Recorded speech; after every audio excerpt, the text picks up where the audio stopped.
এগুলো তোমার কাছে গিয়ে পুলিশ পাইছে, আমি তোমার যা বলি তার অ্যান্সার দিও। হ্যাঁ, এগুলো কি?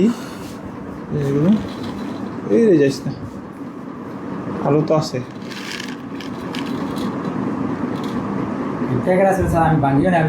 শোনো, তুমি তো খুব ফেরেস্তা, আমার কথা তুমি শুনো। তো নাম কি তোমার বললা? মোহাম্মদ রাসেল। রাসেলের এইগুলো জিনিসগুলো কি? এগুলো ইয়াবা ট্যাবলেট। এগুলো খাইলে কি হয়? স্বাস্থ্যের ক্ষতি হয়। আচ্ছা, তো এগুলো তোমার কাছে আসলো কোত্থেকে? মাধবপুর কিনা আমার জেলুকে ধরাইছে। মাধবপুর বলছে আমার ফোন দিয়ে বলছে তুই যা মাধবপুর যা, মাসুমের থেকে সামান দিয়ে তোর আমার স্ট্যান্ডে দিয়ে গেছে। প্যাকেট করা ছিল, জিজ্ঞেস করেন দেখেন এনে কত পিস? আমি বললে জানি না স্যার। আচ্ছা, এই অফিসার এনে কত পিস বলছেন? প্যাকেট করা ছিল স্যার 100 পিস। 100 পিস ইয়াবা। কথা শোনো, তুমি বাড়তি কথা কেউ না। তুমি বাড়তি কথা বললা তুমি মনে করো তুমি চালাক, ঠিক আছে না? এখন বলো কোত্থেকে এগুলো আসলো? এখন ধরো যে তুমি হচ্ছে খুচরা ব্যবসায়ী, আমি খুচরা ব্যবসায়ী, ধরে লাভ নাই, আমি আগাইতে পারবো না। আমি চাই এই দেবিদ্যার ওসিও চাই আমরা সকল অফিসার নিয়ে, এই এলাকার জনগণ নিয়ে এই দেবিদ্যা থেকে মাদকটা আমরা মুক্ত করে দিব, ঠিক আছে? এখন তুমি ছোট ব্যবসায়ী, 100 পিস না, আমরা চাই যে 1000 পিস, 5000 পিস।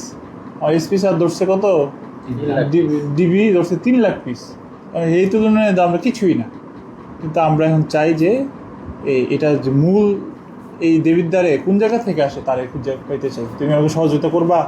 অবশ্যই আমি করবো স্যার, আমি খাই বলছি আমি। আচ্ছা, এখন বল তুমি বাড়তি কথা কেউ না, তুমি কার কাছ থেকে পাইলা?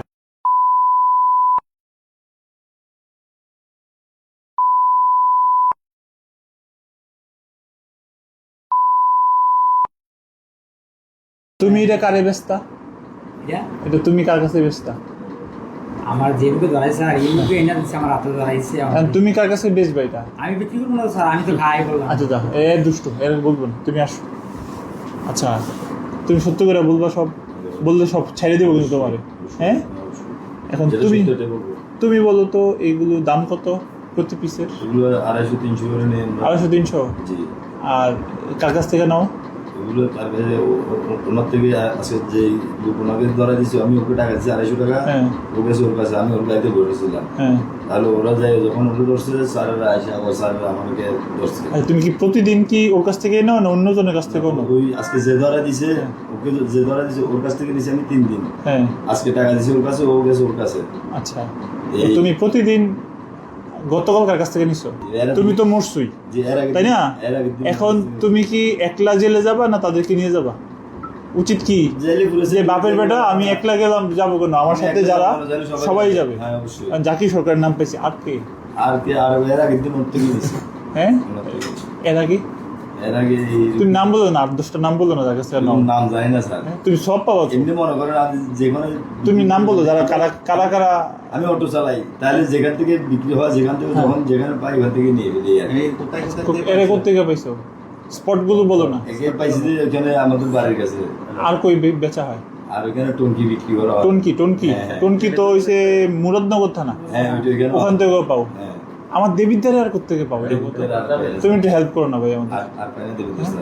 আচ্ছা, বিংলাবাড়ির কাছ থেকে ওখান থেকে নিতাম। এখন আচ্ছা, বিংলাবাড়ি কাছ থেকে নিতাম। আচ্ছা, একটা কাজ করো, এখন তুমি যখন আবার জামিনে আসবা, তুমি কি অটো চালাইবা না এই কাজও করবা? না, আমি এগুলো করে দিচ্ছি স্যার, আমি তো চালাই অটো। তুমি খাও যে মাঝে মধ্যে 1-2টা করে, এই খাওয়াটা বন্ধ করবা কি? হ্যাঁ, অবশ্যই বন্ধ করব। হ্যাঁ, নাকি তোমার রুজি অভাব আছে? না, যেহেতু আমার মান সম্মানের প্রশ্ন, ওইখানে আমি ওগুলো ধরে রাখা তোমার সমস্যা। আচ্ছা, বন্ধ করবা, তাই তো? এখন তোমার কি ইনকাম ভালো আছে? ইনকাম বলতে ডেলি 2700-1000 টাকা কামাই আর কি। আচ্ছা, রমজান আলী বাড়ি কোথায়? তুমি কি খাইছো?